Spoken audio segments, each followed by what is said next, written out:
Hi, I'm Brian. Hey, I'm Merisa. And this is Human Coupling, the show about what it means to be human and be in a couple. So whether you're married, divorced, dating, or don't know where you land, we're here to help. Hey everyone, it's Merisa. Welcome to another episode of Human Coupling Podcast. Hi, Brian.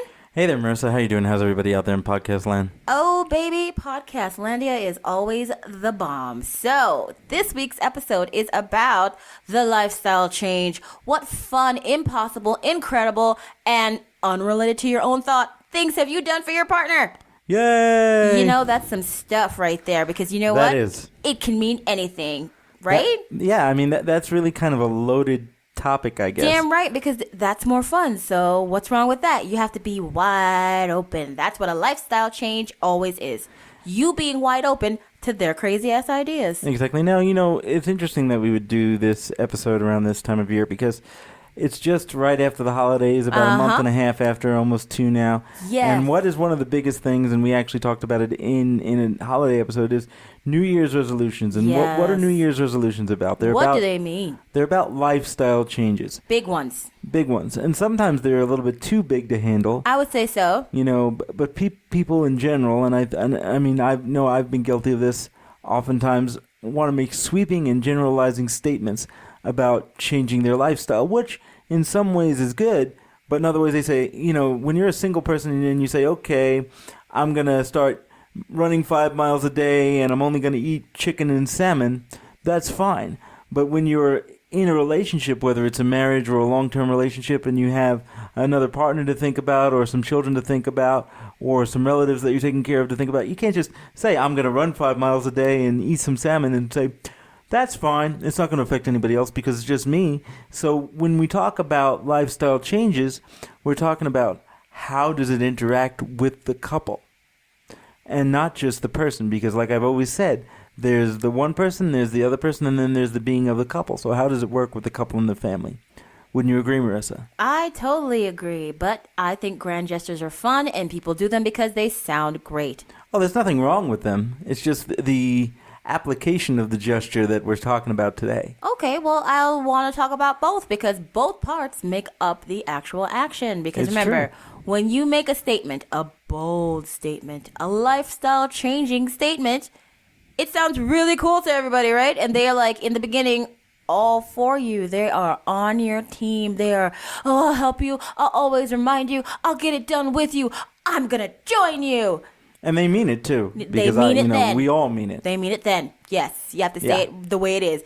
They mean it then in that moment, and then give them a week of all the things that you want to do. And it's, dude, I think I jumped in head first and didn't really think about this. Shit, what the hell is this going to mean? See, exactly. That is a big part of these lifestyle change statements that people don't realize. It's the grand gesture that pulls everybody in, and then eventually when reality slaps you in the balls that you're waking up at 4 a.m., to get your ass running. In the freezing cold, in the winter, in the snow. Reality really slaps you in the ass after and a while. it's 18 below with a wind chill factor of minus 30, and you're like, fuck me. Exactly. So be careful what you say. Be careful what this grand gesture is. Don't go too crazy because you drive people away sometimes with these things. And sometimes the lifestyle changes that you make are not a question of just the grand gestures, but maybe you have a health issue, or maybe you have some other kind of issue in that way. And I'll talk about it from the perspective of disability because that's one of the main things that we talk about here on Human Coupling Podcast. When you have one or another person within the relationship or within the family that has a disability, oftentimes there are big changes that need to be made because of a change in health status or a change in ability. And what does that mean? It's like, is it this just another thing that they have to put, that the able-bodied person has to put on the plate and that the disabled person has to learn how to manipulate around? How does it work? Well, see, that's a partnership kind of thing.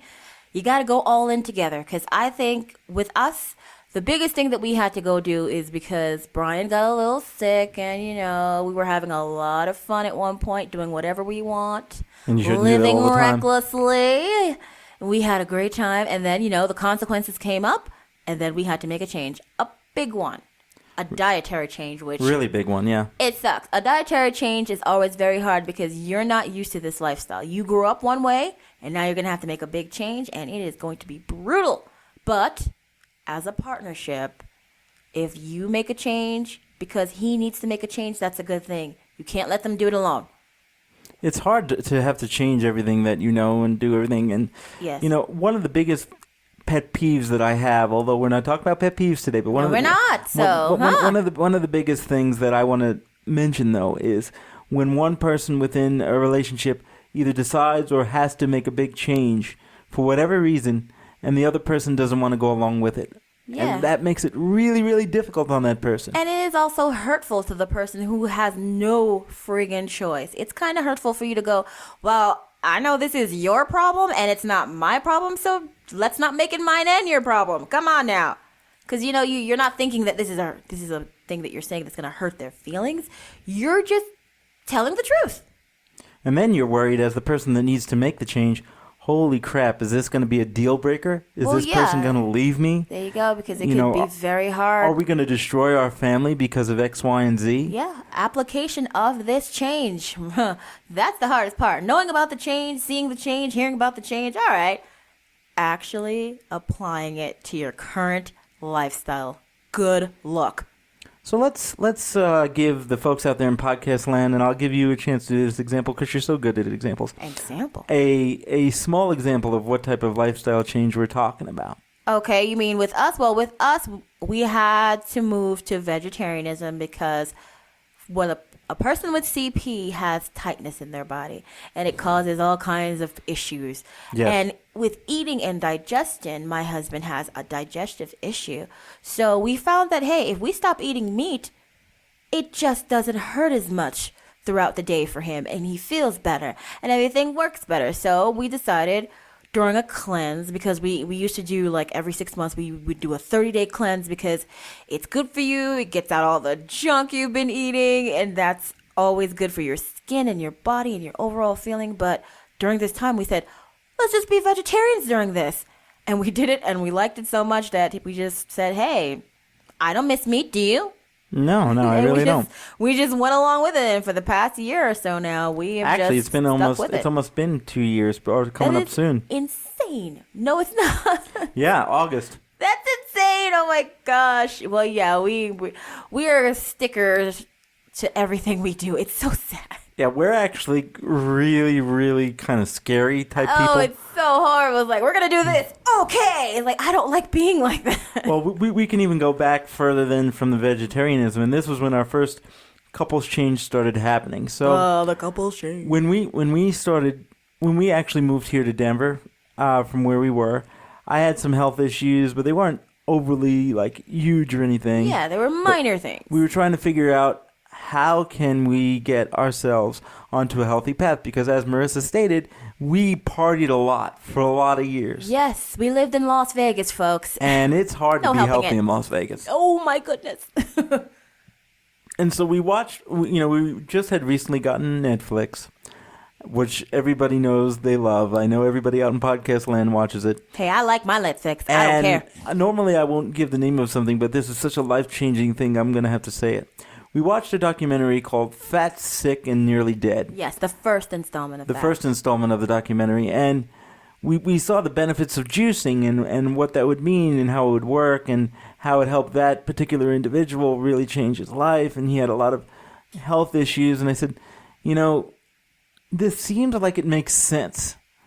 I want to do something. I mean, you can't go from 0 to 100, but I want to do something different, something that's totally beyond the realm of the fad diet and the fad exercise regimes and all that. Something that could really change our lives. So we watched that documentary, and correct me if I'm wrong, Merisa, but it really blew both our minds. Like, holy shit. Well, yeah, because it was so interesting. It's not something that we were ever around growing up. It was just like, oh, look, he's doing this. He's doing something that made sense. That's the only reason why I went along with it, because at the end of the day, that made sense. You are trying to make sure that the body has what it needs to do what it wants to. Because everything you put in your mouth, well, you got to think about it. Okay, if I put something that's made mostly of chemicals, if I look at the ingredients list and I cannot read or understand half of these friggin' words, am I eating something that's going to be a good building block for my body, or am I just eating shit because I'm hungry? Yeah, and it's what we know. It's easy to eat. It's what I know. Oh my gosh, this is how I grew up. So you know what? Creature of habit time, baby. And we had been in an area where fast food and other Yeah, it people was preparing easy to food, get. that was the way of life. You Yes, ate out it was. You 90% just went of the out. time. Yo, it was mostly sweatpants land in Las Vegas. It was so sad.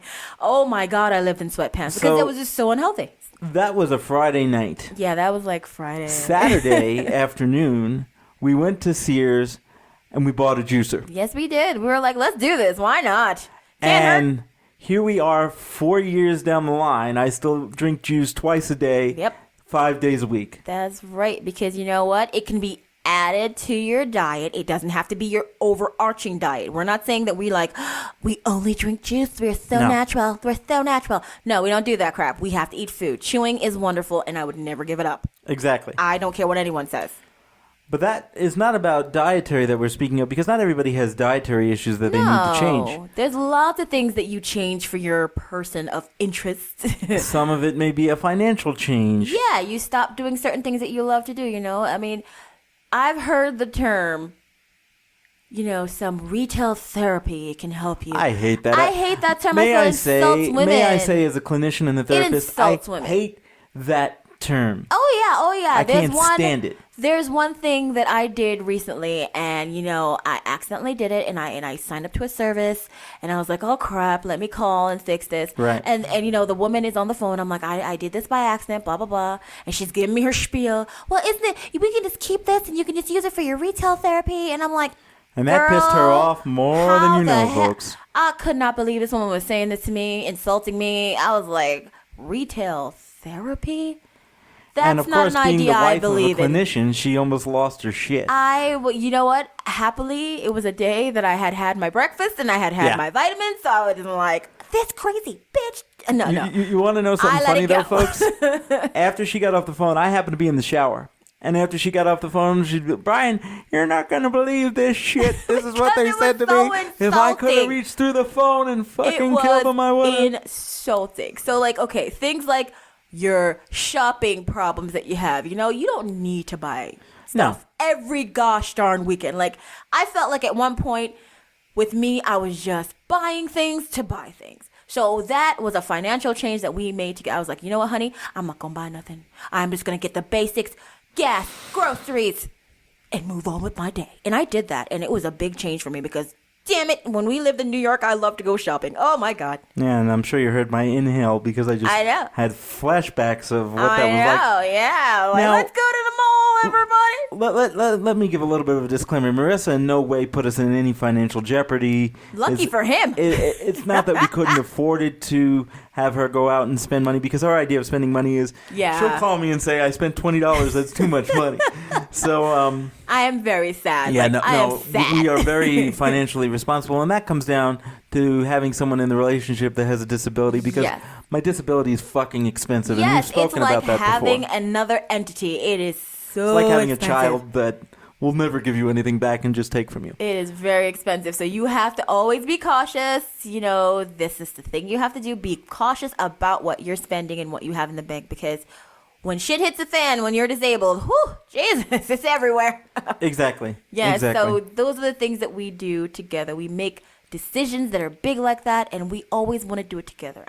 I've never said to him, you know what, you're in that shit alone, and I'm not doing it. That's the one thing about this relationship. And that's really the one thing I'll say, folks, because we talk about what it is to be human and what it means to be in a couple. Mm-hmm. And one of the things about being in a couple, whether you're, married, whether you're dating, whether you're gay, whether you're straight, whether you're not in any kind of box, the one thing that makes us human and that makes the couples work is that you're in for a penny, you're in for a pound. You're in for the entire thing, good, bad, or indifferent. You're supporting one another. Yep. You have to support. Also, in addition to being supportive to one another, if you see a pattern that's working, or rather, what should I say, the pattern that isn't working, then it's up to you as part of the couple to say, hey, we need to put the brakes on this. This is not good. Because sometimes, I hate to say it, and I've done it and I've seen others that do it, couples can be supportive, but in the most destructive fashion possible. I would say so, yeah. Sometimes you just let them get away with it because you're like, he does it all the time, so what do I care? Or, you'll see this where one person in a couple will have a destructive habit and the other person just kind of follows suit because even though they don't want to engage in certain things, they'll say, well, I want that person to be happy. Yeah. You know, that they enjoy doing what they want to do. And we're all guilty of it. Yeah, you want everyone to be happy. And it's just, the important part is to say, hold on, at some point say, something's not right here, and we gotta just come up and say it. And so when you're doing a lifestyle change, it affects every section of your lifestyle. Of course, and there'll always be hurt feelings, so be prepared for that. No matter what, if it's good or bad, there'll always be a hurt feeling for something. And it seems to me the one place where you see it first is in the bedroom. You know, we notice that in the bedroom, maybe one person will be resentful of the other person and all of that. And that's where it stems from. But you have to be, you have to be clear with yourself and say, we've decided to go on this journey together. We didn't decide to go on this fun-loving Honolulu vacation for 10 days together. We decided to go on a life-changing journey. And life-changing journey has as many ups as it has downs. Always? And oftentimes, there's more downs than there are ups. Well, of course, you're in that adjustment period until it gets to be the routine. But you know what? You're never going to succeed if you don't try. Of course. You may fall. You may get beaten up. You may get bumps and bruises. And hell, you may hate each other at one point. But, it's important to do this. So, Merisa, let me ask you a question. What is that? When you start on a lifestyle change, what do you think one of the first things a couple should do when deciding whether to go on a lifestyle change? It doesn't have to be a big one. It could be a small thing, like instead of going out to eat every Tuesday, Thursday, and Friday, we just do it on Friday and Saturday. But how do you think a couple should start talking about this? I would like to see your perspective on it. Well, my perspective has always been lay out the ground rules. Right. Yes. I think if most people, whatever you're doing, if you start by saying, this is what I'll accept and this is what I will not, I think it's just better. You have to lay out the ground rules. Let's back up. The ground rules are important, but I would say that's step 2. How do you feel from a woman's perspective?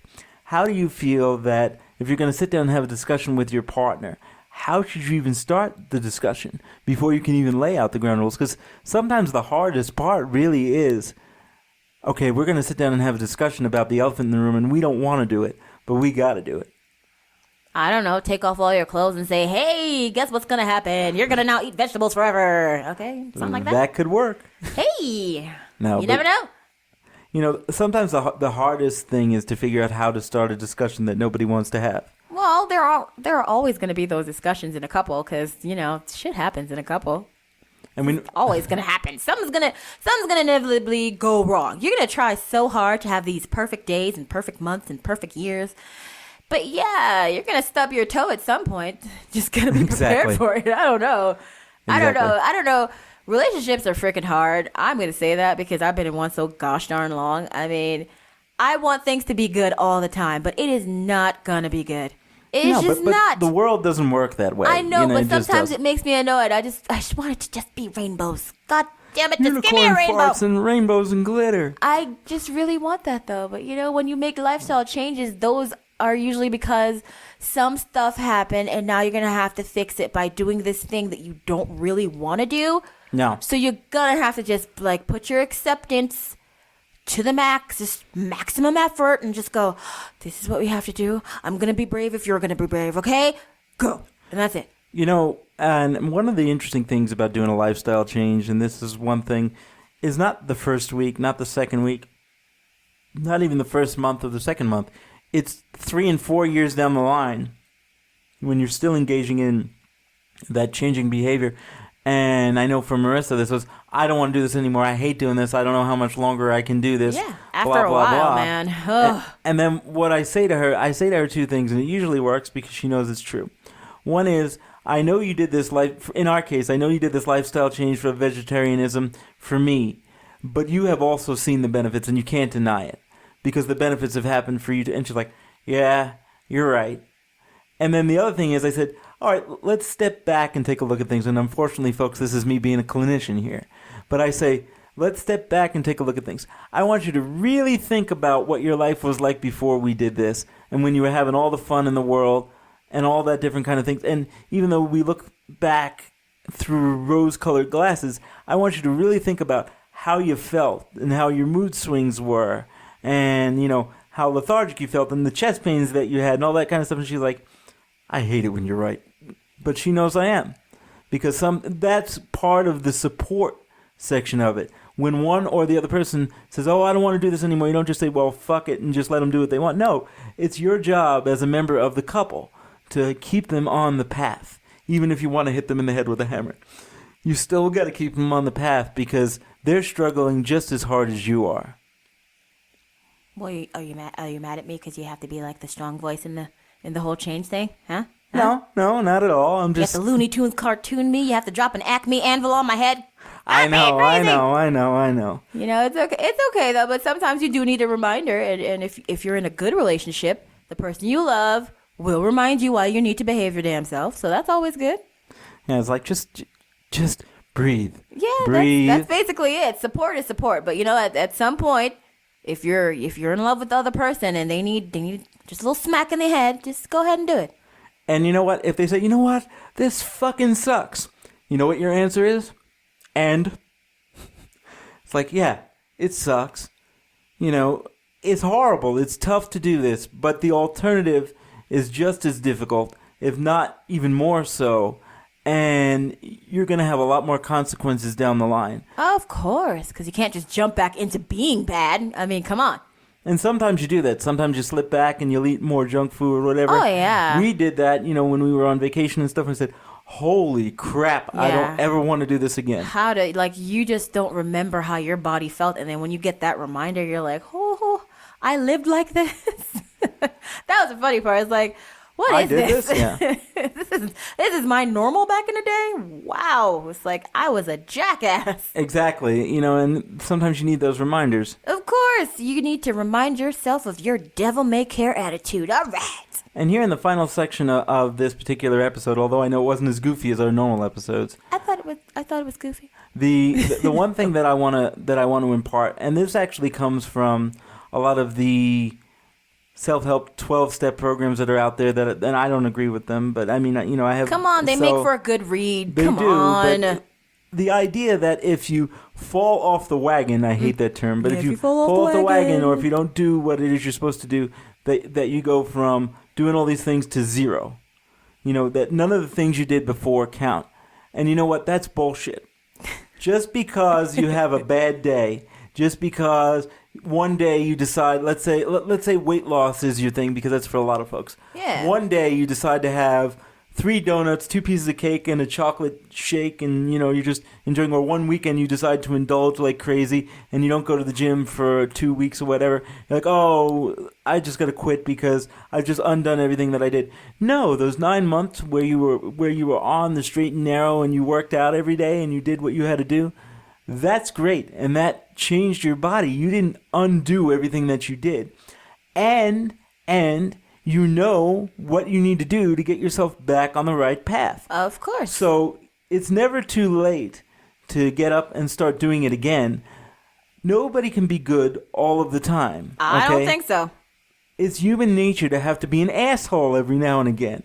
And it's human nature to just say, you know what, fuck it. I don't want to do this right now. Of course. But the important thing is to say, don't use that adage, oh, well, once you've undone it, you've undone it. No. That's you made a mistake. You can get up and do what you got to do. The biggest thing about lifestyle changes, whether it's weight loss, whether it's dietary changes, whether it's monetary changes, whatever it is every day when you wake up, it's a choice. It's a choice for you. It's a choice for your partner. And it's a choice that you make together. There's a choice every day that you make to do something better for yourself. So if you're going to engage in a lifestyle change to better your life, then make that choice. And that's all I have to say on the subject. Me too. So, bye-bye now. Bye-bye now. Hey out there in podcast land, it's Brian from The Couple. Do you want more of the laughter, love, and hijinks that is the Human Coupling Podcast? If so, like us on Facebook. Friend us on Facebook. Subscribe to our YouTube channel. Follow us on Twitter. Follow us on SoundCloud. Follow us on Google+.